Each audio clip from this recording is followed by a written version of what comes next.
नमस्ते दोस्तों और एक नए वीडियो में आप सभी लोगों का फिर से स्वागत है। Before starting the video I want to say this video is educational purposes only. You will get lots of information about a variety of loans in this video.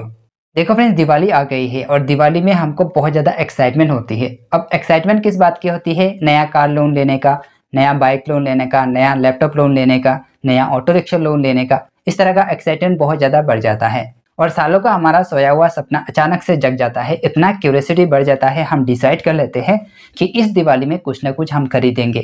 भले ही हमारे पॉकेट में पैसा हो या फिर ना हो, हम लोन पे भी खरीदेंगे।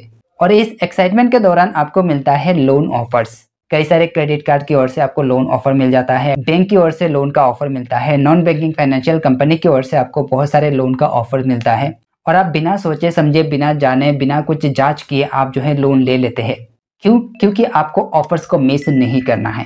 तो अगर आप बिना सोचे समझे, बिना जाने, बिना जांच पड़ताल के लोन वगैरह ले लेते हैं तो इन फ्यूचर में जाके आपको तकलीफ भी हो सकती है। तो आज के इस वीडियो में मैं आप लोगों के साथ कुछ ऐसे चीजें शेयर करने वाला हूँ जिसको फॉलो करके अगर आप लोन लेंगे, दिवाली में कुछ भी आप खरीदेंगे, कुछ भी आप कार लोन, बाइक लोन या फिर कुछ भी लोन लेंगे, तो ये सारी चीजें आपके लिए बेनिफिशियल हो सकती है। तो चलिए गाइस, आज का वीडियो शुरू करते हैं।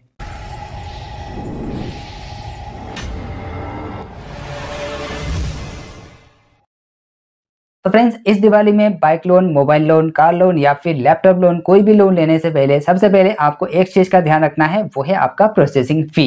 तो सबसे पहले प्रोसेसिंग फी का ध्यान रखना है। जितना भी आपको लोन दिया जा रहा है, जो भी कंपनी आपको लोन दे रही है, उसमें लोन का कितना प्रोसेसिंग फी लग रहा है, वो सबसे पहले आपको चेकआउट करना है।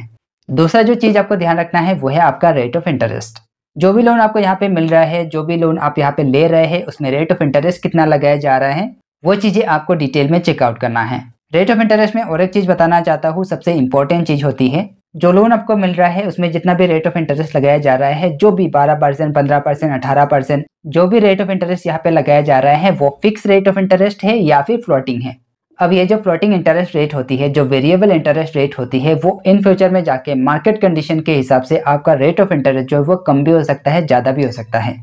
तो लोन लेने से पहले आप जरूर जान लीजिए, जो भी लोन आपको यहाँ पे दिया जा रहा है उसमें जितना भी रेट ऑफ इंटरेस्ट लगाया जा रहा है वो फ्लोटिंग है या फिर फिक्स है।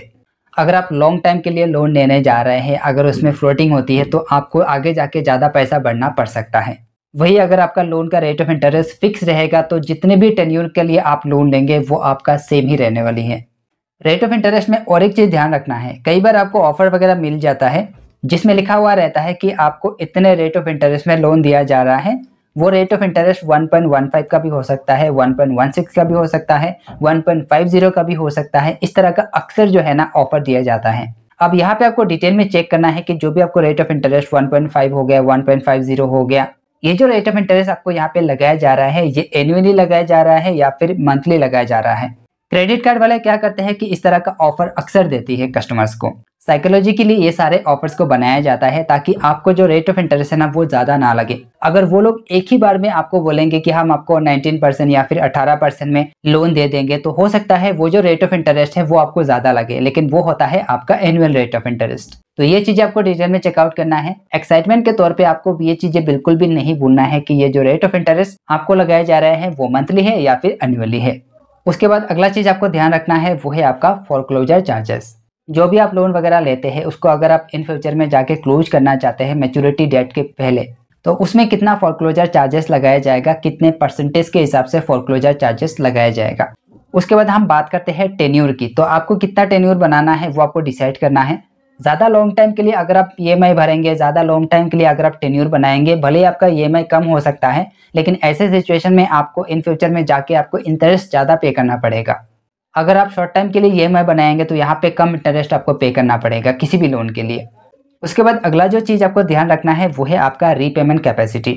जो भी लोन आप यहाँ पे ले रहे हैं, क्या उस लोन को आप इन फ्यूचर में जाके स्मूथली रन कर पाएंगे, सारे ईएमआई आप आराम से क्लियर कर पाएंगे, वो चीज़ें आपको ध्यान रखना है। उसके अलावा अगला चीज आपको ध्यान रखना है कि जो भी आपको क्रेडिट कार्ड की ओर से लोन का ऑफर मिल रहा है या फिर बैंक की ओर से, नॉन बैंकिंग फाइनेंशियल कंपनी की ओर से जो भी ऑफर्स आपको मिल रहा है, सारे ऑफर्स को एक बार आपको कंपेयर करना है। कंपेयर करके देखना है कि कौन सा लोन जो है सबसे अच्छा है, वही लोन आपको चूज करना है। उसके बाद अगला चीज आपको ध्यान रखना है कोलेटरल कंडीशन का। अगर आप कार खरीदने जा रहे हैं या फिर कोई बड़ा कमर्शियल व्हीकल खरीदने जा रहे हैं, उसमें अगर आप कुछ कोलेटरल दे रहे हैं तो उस कोलेटरल का क्या क्या कंडीशन है वो भी आपको जरूर जानना है। उसके बाद अगला सबसे इम्पोर्टेंट चीज है लोन का एग्रीमेंट को पढ़ना। जब भी आप लोन साइन करने जाएंगे उससे पहले लोन का एग्रीमेंट का जरूर पढ़िए। उसमें क्या क्या टर्म्स एंड कंडीशन लगाया गया है उसको आप डिटेल में समझिए। एक एक क्लोज को आपको डिटेल में पढ़ना है, एक एक क्लोज। सारे क्लोज को अगर आप डिटेल में समझेंगे तो क्या क्या कंडीशन यहाँ पे लगाया जा रहा है वो सारी चीजें आपको डिटेल में पता चलेगा। अगर आपको उतना मालूम नहीं हो रहा है तो आप कंपनी को बोल सकते हैं क्लैरिफिकेशन के लिए। तो कोई भी लोन साइन करने से पहले आपको एग्रीमेंट जरूर पढ़ना है, टर्म्स एंड कंडीशन को आपको डिटेल में समझना है। नहीं तो एक्साइटमेंट के तौर पे आप आज लोन ले लेंगे, इन फ्यूचर में जाके आपको पछतावा भी हो सकता है। अगला जो चीज आपको ध्यान रखना है वो है आपका EMI bounce charges. In future में जाके अगर आपका ईएमआई बाउंस होता है तो उसमें कितना % का चार्जेस लगाया जाएगा, कितना रुपया यहाँ पे पेनल्टी लगाया जाएगा, उसके बारे में आपको जरूर जानना है। उसके बाद और एक चीज आपको ध्यान रखना है और एक चीज के बारे में आपको जरूर पूछना है वो है आपका एनओसी चार्जेस। उस लोन को चुकाने के बाद जो आपको एनओसी दिया जाता है तो उसमें किसी भी तरह का चार्जेस लगता है या फिर नहीं लगता है, उसके बारे में जरूर पूछना है। साथ ही अगर आप इन फ्यूचर में जाकर डुप्लीकेट एनओसी लेना चाहते हैं तो उसके लिए आपको कुछ चार्जेस देना पड़ेगा या फिर नहीं देना पड़ेगा, उसके बारे में डिटेल में जानना है। तो इस तरह की छोटे छोटे चीजों को ध्यान पे रख के अगर आप लोन लेंगे, कार लोन, बाइक लोन या फिर कोई भी लोन लेंगे तो इन फ्यूचर में जाके आप बड़े बड़े मुसीबतों से बच सकते हैं। होप ये वीडियो आपको अच्छी लगी होगी। वीडियो अगर इन्फॉर्मेटिव लगी है, अच्छी लगी है, हेल्पफुल लगी है तो इस वीडियो को जाते जाते एक लाइक जरूर करना। चैनल पर नए हो, अभी तक सब्सक्राइब नहीं किया है तो चैनल को जाते जाते सब्सक्राइब भी कर लेना। सो गाइस आज के लिए बस इतना ही, मिलते हैं अगले वीडियो में।